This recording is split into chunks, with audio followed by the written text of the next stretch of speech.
Good afternoon, friends, and a belated happy Thanksgiving.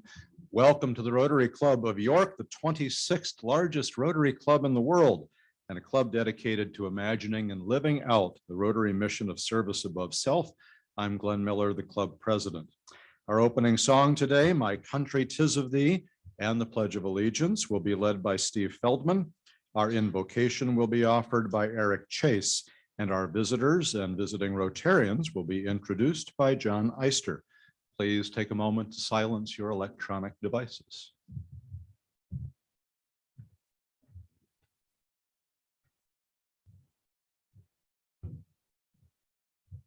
Rotarians, please join me. My country, 'tis of thee, sweet land of liberty. Of thee I sing, land where my fathers died, land of the pilgrim's pride. From every mountainside, let freedom ring. I pledge allegiance to the flag of the United States of America and to the republic for which it stands, one nation under God, indivisible, with liberty and justice for all.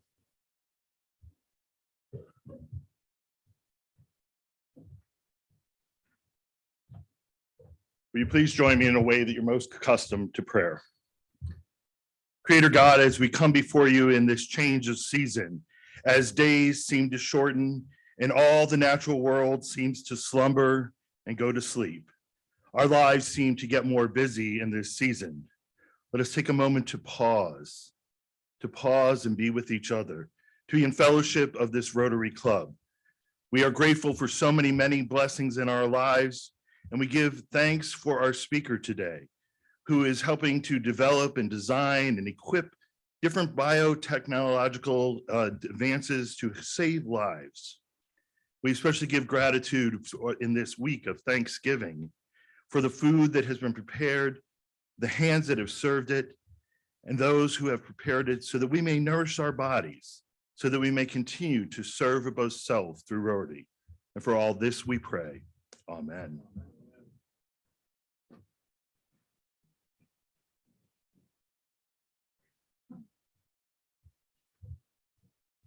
Good afternoon. I'm pleased to have the honor of introducing our guest for today's meeting. When I call your name, please stand. Please remain standing until President Glenn has officially welcomed you. First person, Igor Kuzmenko. He's a guest from our Lidditz chapter, so welcome, Igor. Matt Blythe. He's actually a guest of mine from Fulton Bank. Jack Clapham is actually a guest of our speaker, in case you might not have noticed that. Kennetha Hansen is here, guest of Kevin Schreiber. Pete Klein, he is a guest of the club, welcome. And Jill Rexroth, she's also a guest of Kevin Schreiber. So thank you for being here, President Glenn.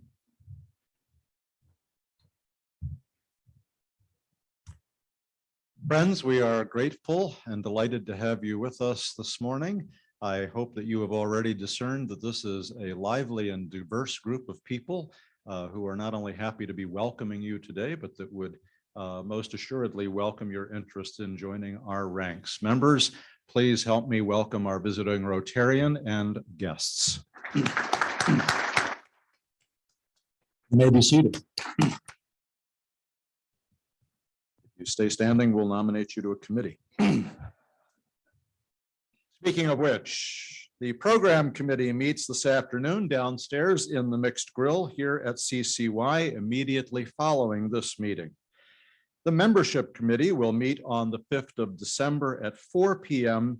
at the Crimson American Grill. That sounds like a fun committee to be on.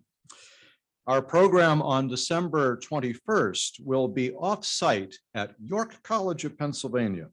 We will enjoy lunch in the beautiful Yorkview Hall and then proceed to the Demeester Recital Hall for a holiday rave review program featuring high school student performances coordinated by our own Lynn Bergdahl.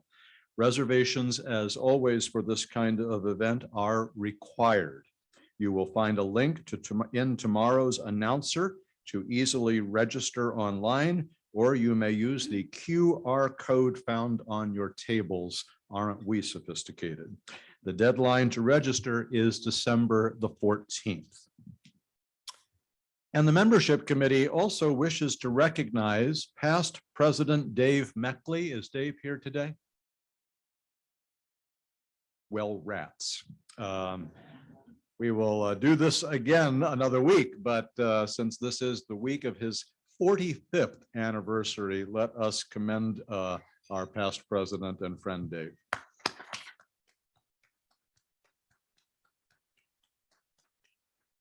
Who knows, maybe he's watching online.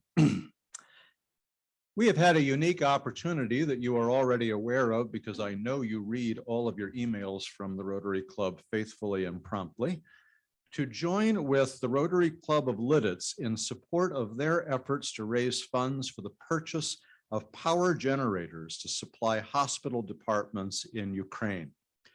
They estimate the cost of one generator being approximately $2,500. With the Russians now targeting infrastructure, there is obvious concern for Ukrainians surviving the winter. The last air attacks on Ukraine infrastructure caused severe power shortages and damages to the power grid.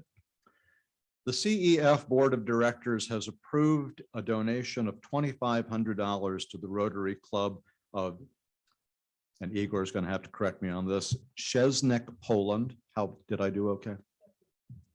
Close enough for government work, yes. Who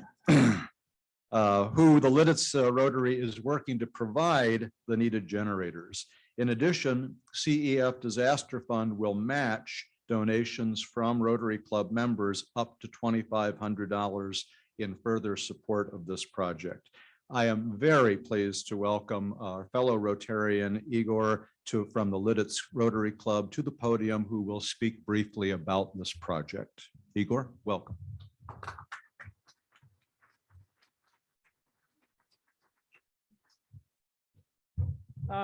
Thank you, President Glenn. Thank you very much, all Rotarians, Lynn, everyone, for having me here today. So I'm from Lidditz, just for those of you, and my name is Igor Kuzmenko. I've been Rotarian with Lidditz over 5 years now. And today I'm just so thankful that I have opportunity to share with you what's we've been doing as a Lidditz club to directly impact Ukrainian relief support, one of the Polish clubs in Szczecin. So I just want to start with a quick video for what has been done. So if we can watch that, and I will take you through it.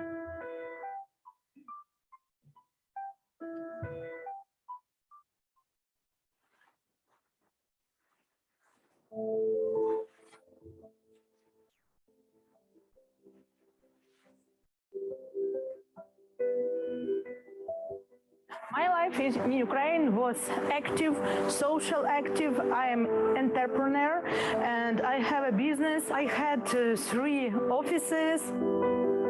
On 24th of February, everything was break.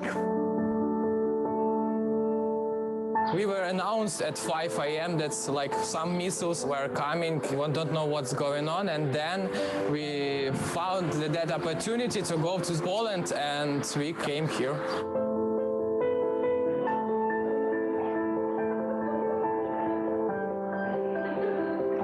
My business is education business. I teach children history of Ukraine. That's why my life was all about history. And now I think that is set world war.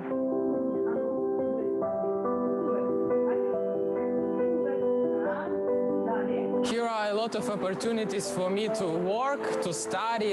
It's very safe here. The people here, every person that we met were very kind, and they asked what you need, we can help you with them. So it's one of the best places where you can stay during the war.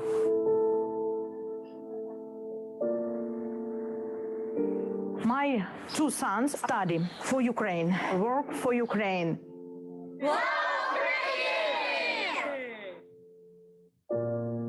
We really need help from Rotary Club till the war end for our children and for our security.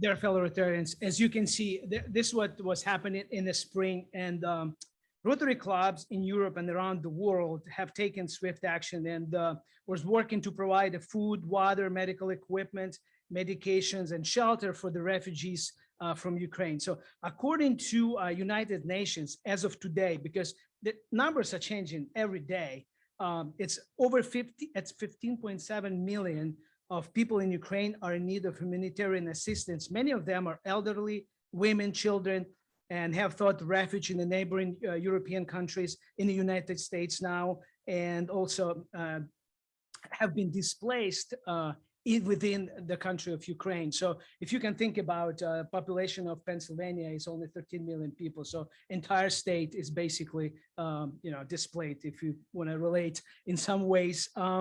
So Rotary Club in Szczecin, which we have a connection with through our exchange student, she was here 4 years ago. And so that's how we got connected. And she reached out to us because their club was doing so much. And Rotary Club in Szczecin has adopted over 100 people, as you can see from the video, in the spring. My parents, part of my family actually, were part of those 100 people. Thanks God they're already here in the United States, but they're still currently supporting 40 people, and they're under their support. Our club, together with the community, we had the first project where we raised over $43,000 that we sent to club in Szczecin, and that was in a total relief package that local club in Szczecin provided to Ukrainian refugees in different efforts, over $200,000. So we were very proud of that. We were able to do that kind of help. The recent request that came in about generators actually came about the months ago for the hospitals in Bucha. But since that time, there's actually a lot of things that happened in Ukraine. Russia brutally strike the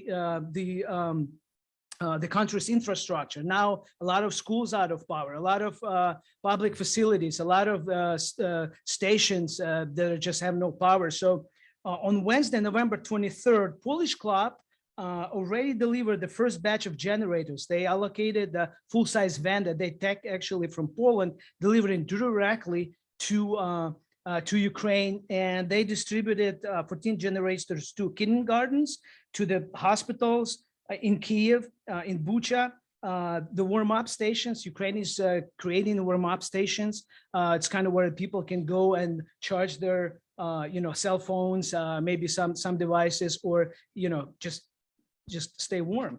And so those 14 generators were delivered, and we trying to get that help, and we're indicating our support. Our club is committed with our members about $10,000 already. So thank you so much for your commitment today. And all together, we can certainly make sure that a lot of folks in Ukraine will have, electricity, and also the one place where they can go to as well. So thank you so much for your attention. And again, thank you so much, dear fellow Rotarians, for your support in this effort. Thank you.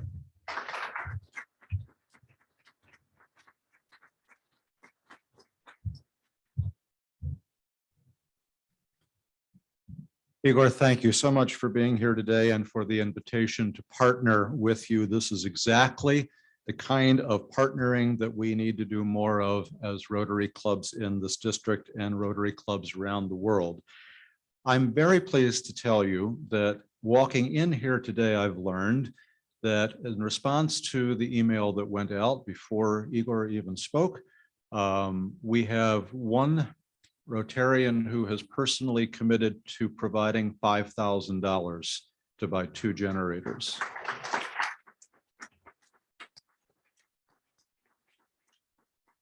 That means that combined with the CEF flat out grant and the challenge grant, we've already gone beyond that challenge requirement. Now, you may be sitting here saying, gee, that might be, not inspiring news. You might be tempted to say, well, haven't we done great? And leave it at that. I know that isn't how this club works. I know that you will take what has been done by one of our members along with that challenge from CEF, and that you will respond in an appropriate way so that we can do even more good on this important project. So you've got the information about how to support it. The timeline is on the short side, so if you can at least let us know what you plan to do, or better yet, submit a check sooner than later, we'd be very grateful. On a personal note, it's a special delight for me to be a part of this little project. Igor's family, he alluded to his family making it over here from Ukraine, and the parish that I serve in Lancaster was the conduit for making that happen. So it's a special personal joy to be a part of this project with you, Igor. Thank you very much. And now it is my pleasure to welcome Bill Hartman to the podium, who will bring us news of another way that we partner for good in Rotary, Paul Harris Fellowships. Bill?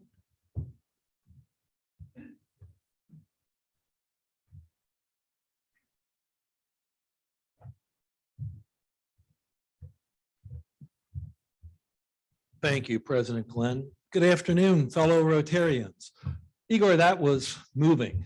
Thank you for being here and sharing that opportunity with us. And it's a great example of the generosity of our club. Well, this afternoon, I have good news and I have no bad news. I like days like today. So I'll start with 2 items of good news. First, good news is we had a wonderful Rotary Foundation dinner on Saturday night, November 18th, at the Eden Resort in Lancaster. And it was wonderful for several reasons. First of all, it was really nice to see our club represented as well at this function as it was. We had past District Governor Dick Brown, past presidents Jackie and Mike Summers. We had outstanding true Rotarians Wayne Tilley and John Yates there, in addition to myself. And I'm going to tell you something you already know, and that is this club is a winner. And it was fun to watch us get these awards that evening. We had the first award we got just absolutely crushed the other competition that we had. We were the highest annual fund giver. And we had $52,000 total versus $48,000 last year. Second place went to Hershey and third place went to Mechanicsburg North. The second award we got was the highest total foundation giving. First place we won, second place was Gettysburg, and third place was Mechanicsburg. We also got a certificate for our strong support of polio eradication. So President Glenn, my pleasure to present you with these certificates. Thank you, Bill. Thank you very much.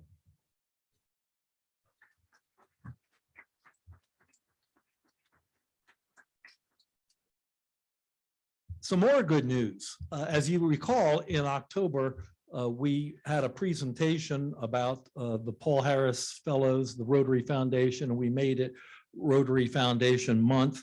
And we put a special promotion on to see if we could entice more members to join the Paul Harris Society, and we were very successful. We had, prior to that meeting, we had 7 members of the Paul Harris Society, and now we have 13. So we nearly doubled it. We had 6 new Paul Harris Society members. And as you know, Paul Harris Society members give $1,000 a year.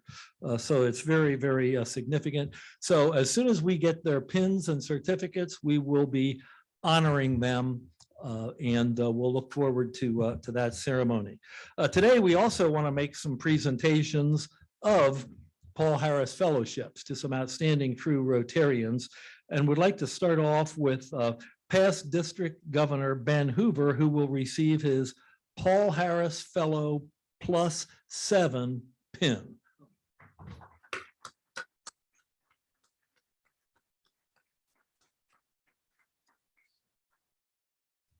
Second, Frank Countess is very appropriately using some of his recognition points to honor Jeff Hines with a Paul Harris Fellow +3.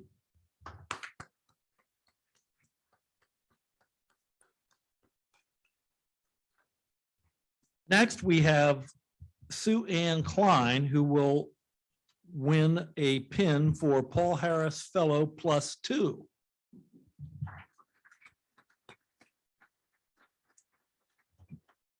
Now, Sue is also honoring her mother, Phyllis, today. Phyllis couldn't be here, but she will be presented a Paul Harris Fellowship largely as a result of the strong support she gave to Sue Ann and her sister, and really taught them how to pursue their passions in life and become successful. So let's give these outstanding true Rotarians a round of applause.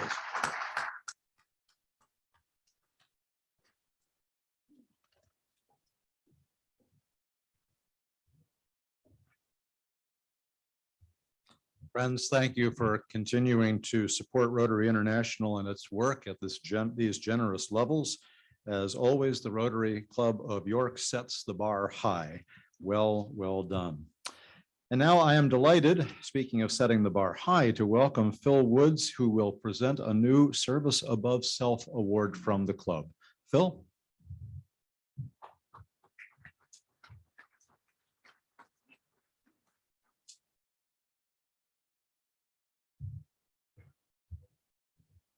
Before I introduce Pete Klein, I'll let you know that he's typically at a baseball field with a mask on. So he's kind of feeling naked in some way in front of all of you.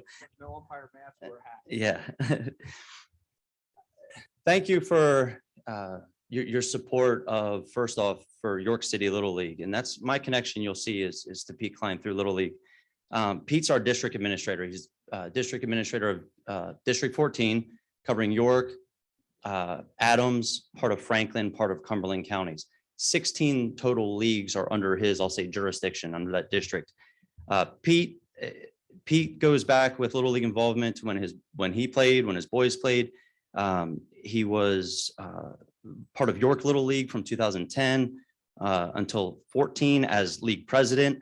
That was part of a 14-year tenure with York Little League prior to becoming district administrator of District 14 in 2015. To which now he's, somebody mentioned stand up too long, you get nominated to a committee. He stood up too long and now he's in his third term as district administrator. Pure volunteer role, he does not get compensated. With the role, he travels to Little League Congress events, Eastern Region meetings, all of our local district tournament games. He'll pop in as an umpire here and there. So the whole service above self is understood and appreciated by all of us who represent local Little Leagues. But I wanted to try to parallel his efforts to our four-way test. Bill, he may be an outstanding true Rotarian without Rotary membership. We'll explain why. First off, is it the truth? I want to just share a couple of tidbits of again, the four-way test. If anyone has been remotely close to youth sports, you understand that conflict can arise, and it does.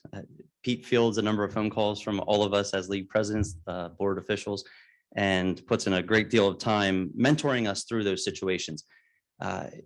Seeking the truth is it the truth? Typically, he tells us to pause, wait 24 hours, call him back once emotions settle down, and then we can talk about our perspective and our experience, and then we'll figure out the truth. He'll often say there's this side, and then somewhere in the middle, there's the truth. Specifically, I want to recognize his efforts in seeking the truth. Hanover Little League, a number of years ago, was in a position where some of their board members, the majority of their board members, tried to transfer the league assets to a separate entity outside of the Little League charter, including the deed to their fields that they played. So through this, I don't think Pete knew that when he signed up to be district administrator in that volunteer position, that he would have to be part of a court proceedings through orphan court, talking to attorneys, some maybe in the room actually, or at least your firm, and dealing with that in a youth sports volunteer position. So again, is it the truth? Pete was instrumental in making sure that those assets were preserved and that Hanover Little League did not fall victim to that kind of egregious action. Is it fair to all concerned? This year, District 14 had 336 Little League teams participating in those counties that I mentioned. Pete will let you know that 336 teams equals roughly 300 or 3,500 players, baseball and softball players. Well, actually, no, but just baseball players, boys and girl baseball players. Side note, we have a Little League structure or a Little League softball structure too, and those numbers are not included. But using the player number of 3,500, it's not just making decisions that concern the players, it's making decisions for 7,000 parents. And some of you are part of that 14,000 grandparent crowd. So is it fair to all concerned? Again, we're not just making decisions for the players, making decisions for their extended families who support them in their activities. This year in particular, Pete's involvement with District 14 as the district administrator puts him in charge of running the Little League International Tournament, which is the first step here locally that ultimately leads to Williamsport. So when you see Williamsport on TV, it does start in our backyard, some of those games of which are played at Rotary Fields at Allen Park or Rotary Fields at Odeon Park. We had, with his oversight or administrative role, he oversaw 172 competitive tournament games this season. He'll often show up to fields. He'll often show up to 3 different games on the same night. So again, that service above self component is there. And his, I think one of the coolest things that he's been part of, again, fair to all concerned, he was in charge of running the majors state tournament at Newville in 2015, to which Redland Little League won that state tournament, ultimately went to Williamsport and won the United States Championship. So cool little piece of Little League history that he's attached to. Will it build goodwill and better friendships? I'll share a brief story from a Dallastown president, former Dallastown Little League president. He called Pete within an hour of a game on some evening and said, "Pete, I don't have an umpire. Can you help me out? Do you know of anybody who's available?" Pete said, "Well, where's it at?" Lions Park, Cougar Field, Cougar Memorial Field, wherever it was. Pete said, "You know what? I don't have anything going on. I'll come over and umpire the game." It was an 8U game, so 7 and 8-year-olds. Probably the most fun division because they don't have attitudes as much as the older kids yet. Nevertheless, Pete throws on his mask, his hat, gets behind the plate. At the end of the game, to avoid the stigma sometimes of youth officials grabbing their money and leaving, Pete stuck around. He called both catchers back to the plate, had them come out on the field, offered them a thank you for protecting him during the game. I don't think he was hit by any balls that game, and he explained to them that they were brave for getting back there and they did a wonderful job protecting him while he had his mask on. And with that, he handed them pins, District 14 pins. Pin collecting is a huge thing in Little League, so it's kind of a proud thing when you're a player to receive a pin. Pete handed them pins. They ran back to the dugout, smiles on their face, just overcome with joy, just for that little gesture. So again, building goodwill, better friendships, it's there. Will it be beneficial to all concerned? SYC, Southern York County Little League, their president shared with me that during a international tournament game, it gets hot in June and July when we're playing these games. Umpires are completely decked out in chest protectors, leg guards, and just the heat was getting to this umpire. And Pete Pete was there, of course, and he said, "Is this beneficial to all concerned? This individual is suffering from the heat. I'm going to remove him from the field. We're going to finish this game with one umpire." The league president let me know that 45 minutes after the game, he saw Pete still on the sideline with the umpire, providing water, sitting in the shade, making sure that he was okay to make his way home later that evening. So again, it was probably thought of one way or another by the parents or the coaches involved with the game that they had to finish with one game or one umpire, but Pete was more concerned about health and well-being. So I think that meets that criteria. So in all of this, I say Pennsylvania District 14 Little League has an awesome, just amazing, wonderful human being as our district administrator.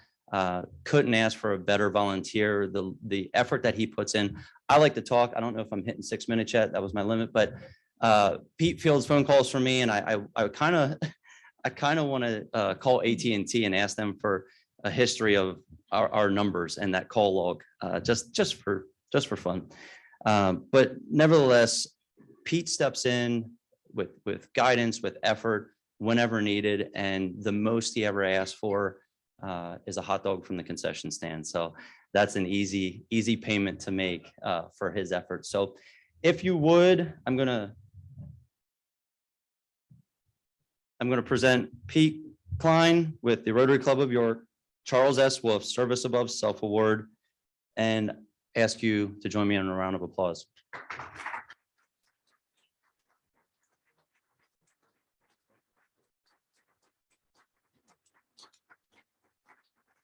Two more quick things. We do have a check. He's asked that to go to Little League District 14, which is a registered nonprofit charitable organization that will help with the collective efforts of our district. And on behalf of Michael Haiti, I want to remind everyone that you can make nominations for this award at any time, and there will be announcements on the tables in the weeks to come. So start brainstorming and be ready to nominate some OTRs, even if they're not members of our club. Thank you.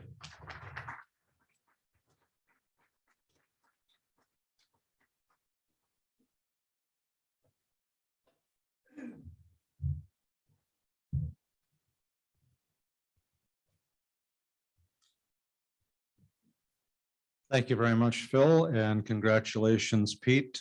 Clearly well deserved. And I just want to say in addition that I had never thought about it before, but it may actually turn out that a catcher's mask is a pretty good thing for the president of a Rotary Club to have. Give that some thought for the second half of my presidency. And now, without further ado, it is my pleasure to introduce Kevin Schreiber, who will introduce our program for the day. Kevin.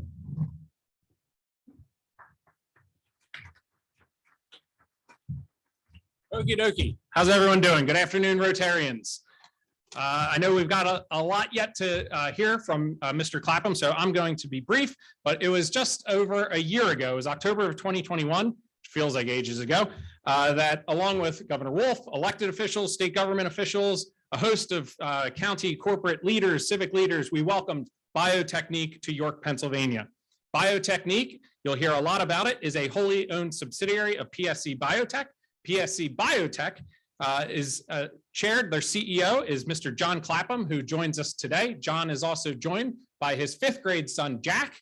And Jack got to get out of school today, and he is willing to join Rotary if he can continue to get out of school every Wednesday hereafter, and I'm proud to sponsor him. So we had that announcement in October came after years of work with John and his team, really led largely by 2 of our team members here, Kennetha and Jill. I would like to thank them, and then a host of folks from the state and across the county to really find the best site for BioTechnique, and that happened to be right here in York, Pennsylvania. I'll invite John to add any additional context on that decision-making that really ultimately led them to York. But as you might imagine, the property, I'm sure he'll talk about, the proximity to major metros, our strong manufacturing work base, ultimately made York the ideal location for John to leave the West Coast and come to the best coast and locate right here in York, Pennsylvania.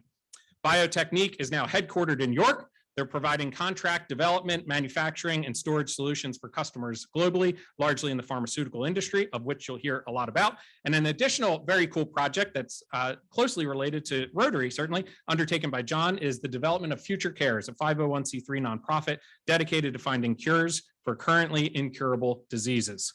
John's a graduate of Rhode Island with a BS in chemical engineering. He's worked for the United States government, the Department of Defense, CPI Plants, Lockwood Green Engineers, Johnson & Johnson, and Floral Daniel. And now is all of that was prior to founding PSC Biotech Corporation. As a personal note, it's just been a great opportunity for myself and our team to work with John and his team of professionals over these past couple of years. And certainly as the dust settled on their new location announcement and their transition to York. And we all know that while it may take years or decades to really become a Yorker if you're not from here, despite going to college, living 50% of your life and marrying a York native, you're not really a CEO in York until you've presented at this club. So ladies and gentlemen, Rotarians, help me welcome John Clapham.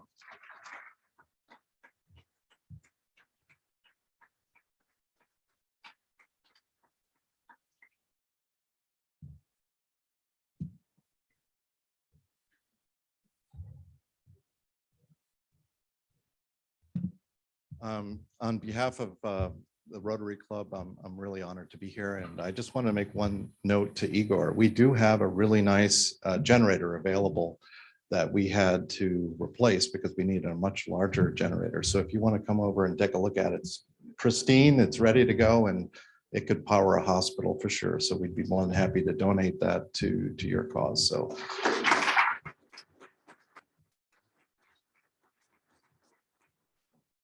All right, so I wanted to start off, I don't know if any of you are soccer or football fans, but my son Jack sure is. And so I put this slide up for my son Jack, who is 10 years old, and he's a student at Hershey Elementary School. So Jack's an avid soccer player. He plays for Penn FC, which is the same league that Christian Pulisic played for when he lived in Hershey, Pennsylvania, and that's Christian right there. I don't know if you watched the game last night, but he scored the single goal that won the game against Iran.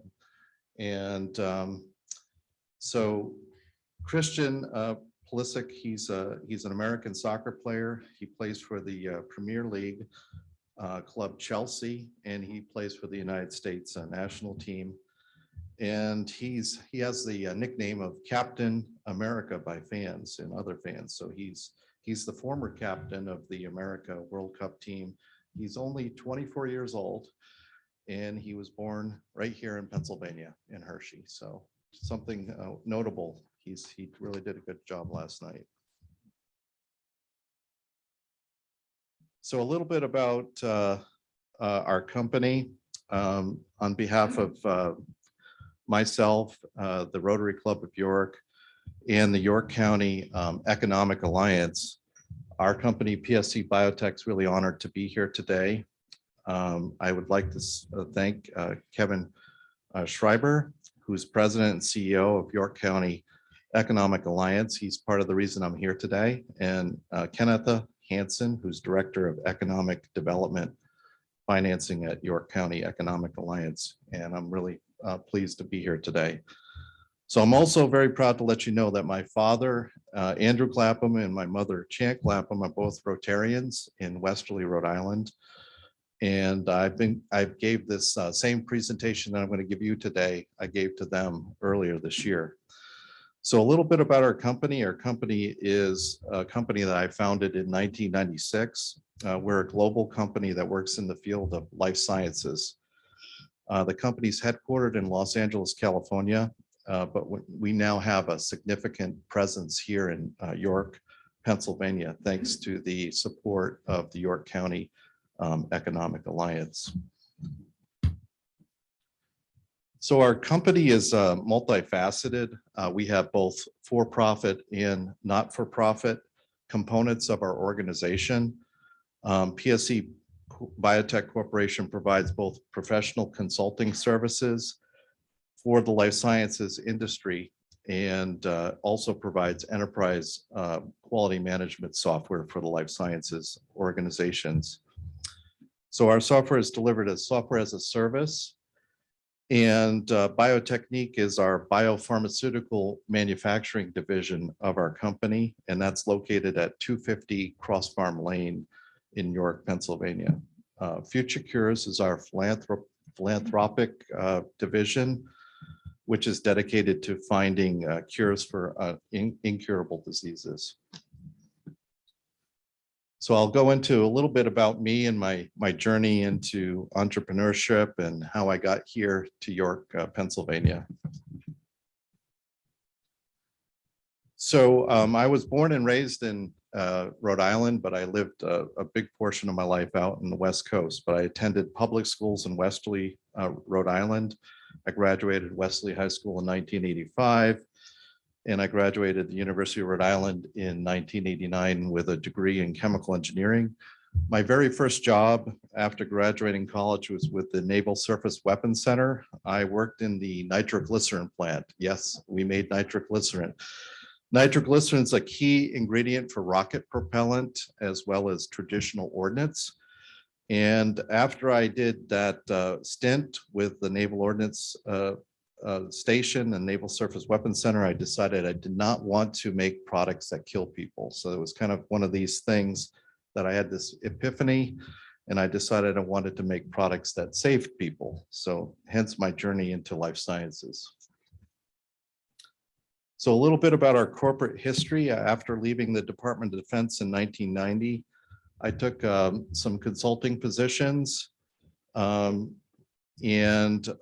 I was laid off primarily because our contact at our client, which was Amgen, he developed bone cancer and he passed. And the new person that came in had another favorite consulting firm, so we got displaced, and I was laid off as a result of that, which was kind of a blessing. So I started my company at that point, and I expanded it into software, and then we acquired our first manufacturing plant in Madison, Wisconsin in 2014, where we were making chemotherapy drugs and vaccines.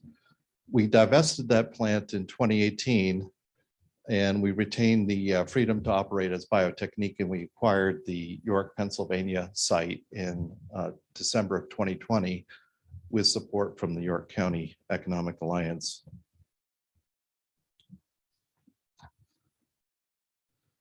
So our company has been in operation over 25 years now.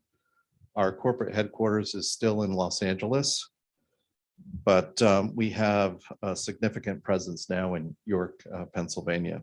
And the blue dots on the global map represent where we either have staff or offices. So you can see we're pretty much spread all over the world now. Here's a list of our clients. We're very proud to have some of the biggest names in the life sciences industry as clients. Some of our customers are customers of our consulting group, PSC Biotech. Some are customers of our software group, and some of them are customers of BioTechnique, and then some of them are all customers for all three divisions of our company, which is very fortunate for us. So to kind of give you an idea of some of the work that we do, we worked as consultants to replenish the national stockpile for smallpox vaccine. After 9/11, there was a major concern for bioterrorism, and the US government was actively working to replenish the supply of smallpox vaccine. And for those of you who are familiar, smallpox has been previously eradicated, but it could be weaponized and brought back as a bioweapon. So it was important to have a supply of that vaccine if ever it was used as a bioweapon. Smallpox is estimated to have killed up to 300 million people in the 20th century and around 500 million people in the last 100 years of its existence. As recently as 1967, 15 million cases occurred in a year. So our company was hired by a Canvas, who was the government selected vaccine manufacturer, to replenish the national stockpile. So that's just one of our projects. So this is our facility. You can see it's a beautiful facility. This is BioTechnique, and as I mentioned, it's located at 250 Cross Farm Lane in York. The site was originally built by Unilife, and they were supported by a USDA Rural Development loan, and they manufactured syringes at the site. Unilife went bankrupt, unfortunately, in 2017, and the building was vacant. So we acquired the site in December 2020 with assistance from the York County Economic Alliance using a PETA low interest loan. As Kevin mentioned, we had a ribbon cutting ceremony on October 12th. It was hosted by Kevin of the York County Economic Alliance, and we had Governor Wolf attend and do the ribbon cutting event. So it was a very great ceremony, and it was really a milestone for our evolution in our manufacturing capabilities. This is an aerial picture of our site. Our site's about 160,000 square feet in total. It's on 38 acres of land. We use the facility to manufacture sterile injectable drugs. These are drugs that are delivered by injection directly into the body. All our products produced at this facility are either manufactured aseptically or are terminally sterilized. We make a variety of injectable drugs, including vaccines, chemotherapy drugs, pediatric drugs, and other life-saving medicines. So just to kind of give you an idea of some of the things that we're doing at BioTechnique and how we're working on global health, we are part of the COVID-19 supply chain. So we're providing frozen storage of COVID-19 vaccines. And that's why we needed a much larger generator, because we do not want any of that vaccine to thaw out and go bad. So that's an opportunity for you, Igor. Another representative project was the Wellcome Trust Hilleman Labs project. This is a pediatric project that we worked on. The project was to produce a thermally stable version of a rotavirus vaccine. For those of you who are unfamiliar, a rotavirus vaccine is a pediatric vaccine given to children. Rotaviruses are the most common cause of diarrheal disease among infants and young children. Rotaviral enteritis is usually easily managed disease of childhood, but among children under 5 years of age, an estimated 151,000 deaths per year from diarrhea or dehydration. So it's definitely something of concern. What we did on this project is we took Merck's API and we reformulated it into a thermally stable version of the vaccine. And why that's important is in the developing world, they don't have access to refrigerators and freezers.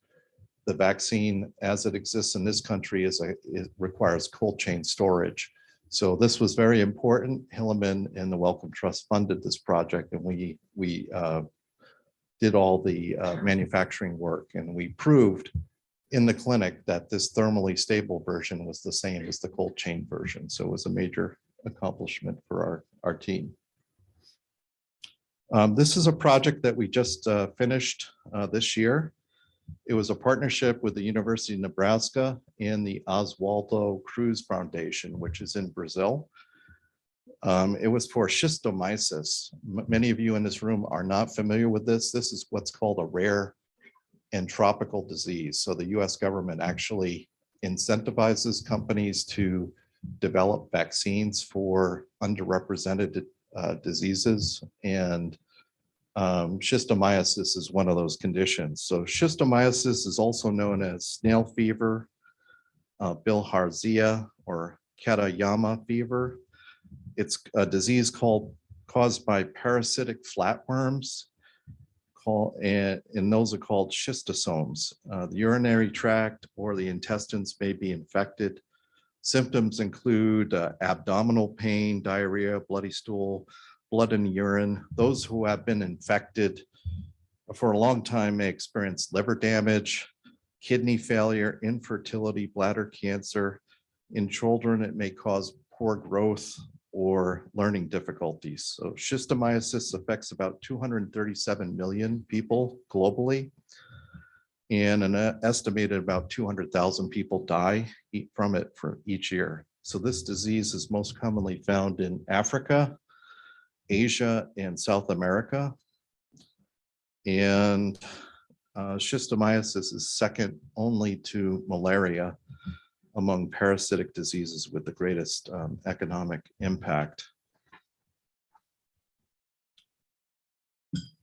So this is another representative project that we're working on for global health. Everybody experiences seasonal flu. So we're part of the seasonal flu supply chain. We're actually working with a major vaccine manufacturer to manufacture the seasonal flu antigen, which supports global health. So that's an ongoing project that we're actually working on right now, and we'll be working on that for hopefully a long time. Another representative project, and this is under a major category, everybody here has probably been touched by cancer in one way or another. Everybody's familiar probably with chemotherapy drugs. We are kind of working on the next generation chemotherapy drugs. So these are called antibody drug conjugates. And the primarily the advantage of these chemotherapy drugs are they're more effective than the traditional chemotherapy drugs. So if you have a particular tumor in a particular location of your body, these drugs go to that tumor location and try to target that area, that tumor, versus, you know, a traditional chemotherapy drug that targets both healthy and unhealthy cells and makes people's hair fall out and all other bad adverse events from having that destructive therapy. So we have customers that are innovating these new life-saving cancer oncology products, and we're manufacturing those to support clinical studies in York, Pennsylvania.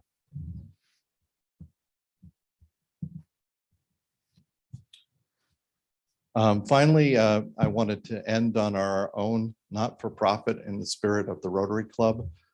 Our own not-for-profit is called Future Cures, and what we do is we take some of our profits from our parent company and Biotechnique, and we put them in here, and then we donate that money to professors that are doing cutting-edge research to work on some of these uncurable diseases.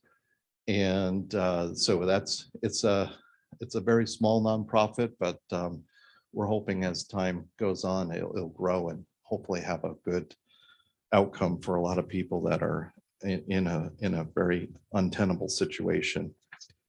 So that concludes my presentation. Hopefully you kind of got a glimpse of what we're doing up in York, and if ever you're in the area and you want to come by, let us know. We can arrange a tour.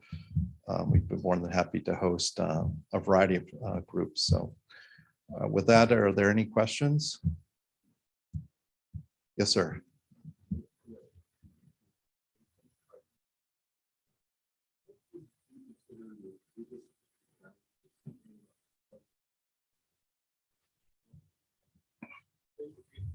Okay, what are the question was a good question. It was, what are the biggest challenges in running a life sciences company? So life sciences requires capital because it's a capital intensive business. So all the shiny stainless steel that you see in our facility costs a significant amount of money. So it's capital intensive. It's resource intensive. So the people to innovate and manufacture these drugs, they have to be highly educated. So, you know, in a constrained labor market like we've been in, it's hard to recruit talent. So it's one of the challenges is getting the right talent in to manufacture these drugs the correct way the first time. And why that's important is because most of the products that we're working on are to support clinical trials, especially the oncology products. So for those of you who are familiar, most of our patients are stage 4 cancer patients. So if we miss a manufacturing date, then literally they're not going to be around. This is kind of like their last hope. Hitting manufacturing dates and making sure that we meet the highest quality standards to the US FDA as well as the European Union is extremely important for us. So excellent question.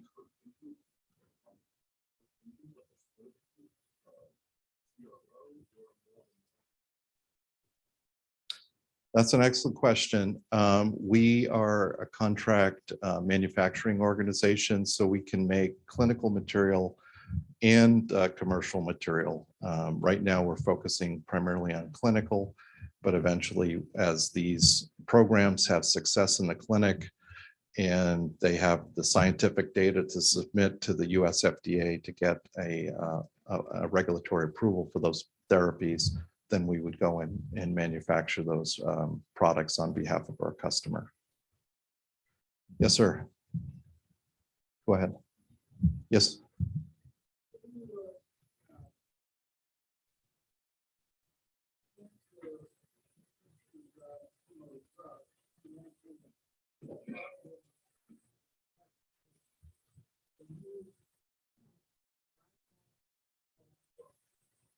Yes. And again, I'm just an engineer. I'm not a scientist. So take everything I say with a grain of salt. Sure. The question was, how do you design these new next generation oncology therapies to do a targeted delivery, right? Was that the question? I can jump back. Let me see here.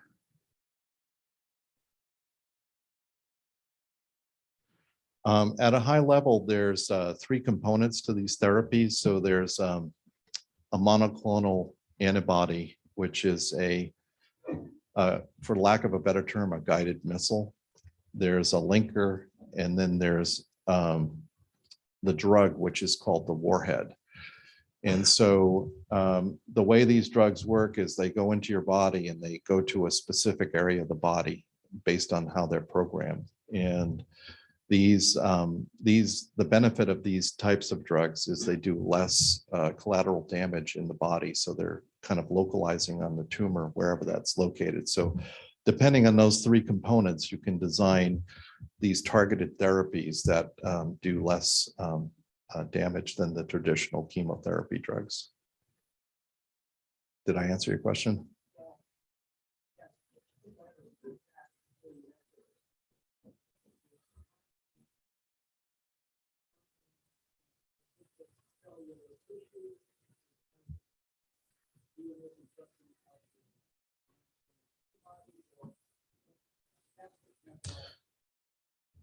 Right. It really varies on, each different program. So we work on a variety of different programs. So there's a variety of different molecules, a variety of different therapies that we're working on. So we're not necessarily the innovator. We're kind of partnering with the scientists out of the innovator's firm to manufacture that clinical material, get it into the clinic, and do clinical study, of a double-blinded study to make sure that the drug is safe and effective. John, can I ask the last question? Yes, sir. Other than Kevin's shining personality, why did you choose York? Oh, no, that's an excellent question. As I started off the conversation, my mom and dad are Rotarians and they live up in Rhode Island. So for me, they're up in age and I wanted to be a little closer to them. So with the asset that was available in York and the proximity to be close to my family, that's why I chose to relocate my family from California out to Pennsylvania. So.